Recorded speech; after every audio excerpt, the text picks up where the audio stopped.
အားလုံးပဲမင်္ဂလာပါခင်ဗျာဒီနေ့ကတော့ကံပါကိုအသုံးပြုပြီးတော့ business ကနော်ဥစ္စာကအသုံးပြုပြီးနော်ထုတ်လုပ်နေပြီးကိုညှောက်ဝေပြီးတော့မှာဖြစ်ပါတယ်အဲတော့ဖတ်ကြည့်ကြရအောင်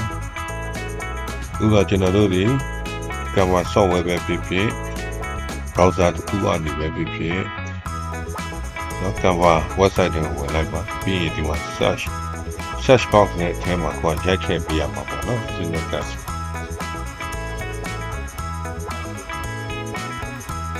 business business ရတဲ့ဘာကတ် business ကတ်လေးကျွန်တော်ရိုက်မယ်ရိုက်ပြီးသွားပြီဆိုရင်ဒီထဲမှာဒီပေးရတယ်ဒီပေးရတဲ့ထဲမှာကိုပေရလေးကိုတုံးပြချင်တယ်လေ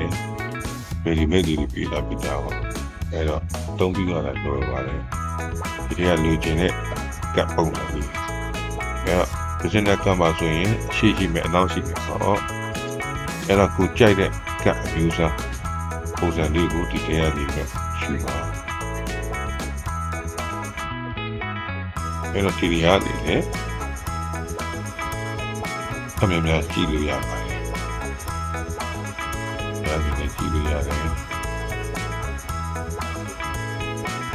အဲ့တော့ဒါလေးကိုကျွန်တော်လုပ်ချင်တယ်ဆိုတော့ဒီမှာဆိုပေးတာနှစ်ခုရှိနှစ်ဖက်ရှိတယ်ပေါ့နော်ဒီမှာနှစ်ဖက်ရှိတယ်တချို့ကတစ်ဖက်တည်းရှိရတယ်ရှိဒါဆိုသုံးခုပေါ့နော်သုံးခုတချို့ကတစ်ခုပဲရှိအဲဒီမှာဆိုရင်နှစ်ခုရှိမယ်ဒါလေးကိုดูချင်တယ်ဆိုရင်ဒါလေးကိုနှိပ်လိုက်ပါပြီးရင်ကျွန်တော်တို့ဒီမှာ customize this template ဆိုတာလေးချက်ပေးလိုက်အဲ့ဒါကိုကျွန်တော်လေးဝင်သွားပြီဖြစ်ပါတယ်ဒီမှာဆိုရင်ပထမဒီမျက်နှာပြင်ဒုတိယမျက်နှာပြင်နှစ်ခုရှိတယ်ဟောအဲ့ဒါကျွန်တော်တစ်ခုချင်းစီပြင်ရမှာပေါ့နော်တစ်ခုချင်းစီပြင်ရတယ်အဲ့ဒါကျွန်တော်ဒီမှာကျွန်တော်ကြည့်ပါနော်တော့စာပြင်မယ်ဆိုရင်ဒီမှာစာတယ်ပေါ့ကျွန်တော်တစ်ချက်နှိပ်လိုက်မယ်ဆိုလို့ချင်းစာပြင်လို့ရပြီအရောင်လည်းပြောင်းလို့ရမယ်ဒီမှာ logo ဟောနော်ဒီစက်ကရဲ့ဘယ်လို logo လေးလဲဒါ logo လေးကိုဒီနေရာမှာအစားထိုးထည့်မယ်ဒါကိုဖြုတ်ပြီးအစားထိုးထည့်လိုက်မယ်ပြီးလို့ချင်းဒီမှာ company လေးကုန်ပြီနော်ရိုက်ထည့်မယ်နော်ဒီစာရဲ့အမျိုးအစား font ကိုလည်းဒီနေရာနေတော့ရွေးလို့ရတယ်နော်ပြန်ရွေးလို့ရတယ်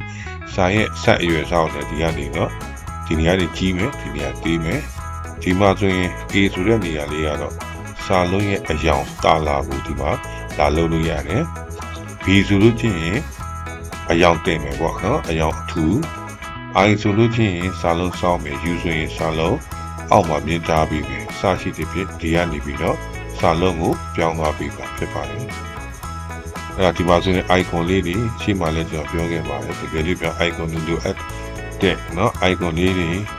လိုချင်ရင်ကျွန်တော်တို့ element ဆိုတဲ့နေရာကိုတွားပြီးတော့ရိုက်ရှာမှာဖြစ်ပါတယ် Facebook logo လိုချင် Facebook logo ဆိုပြီးရိုက်တယ်မယ် line ဒီမှာကျွန်တော် line နော် line လေးထည့်ချင်တယ်ဆို line ဆိုပြီးတော့ကျွန်တော်ဒီပါတယ် logo line logo ဆို line logo ရိုက်ထည့်ပြီးကျွန်တော်ရှာပါပါနော်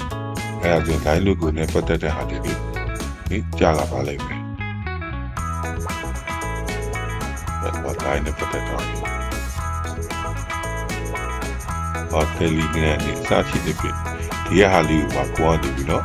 ဒီထဲကိုယူထည့်ရပါမယ်နော်ယူထည့်လိုက်ရင်ဒီမှာရ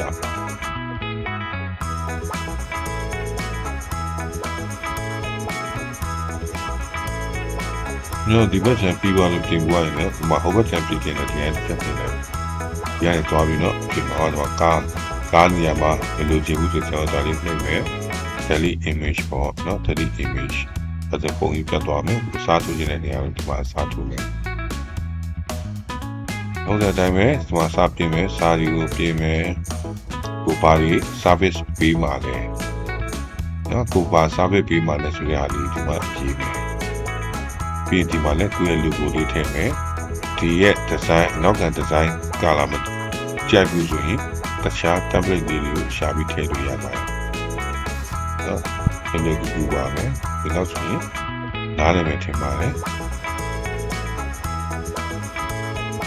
အားလုံးပဲ ဘိုင်နောက်ဗီဒီယိုမှာပြန်လည်ဆက်ပြီးကြရအောင်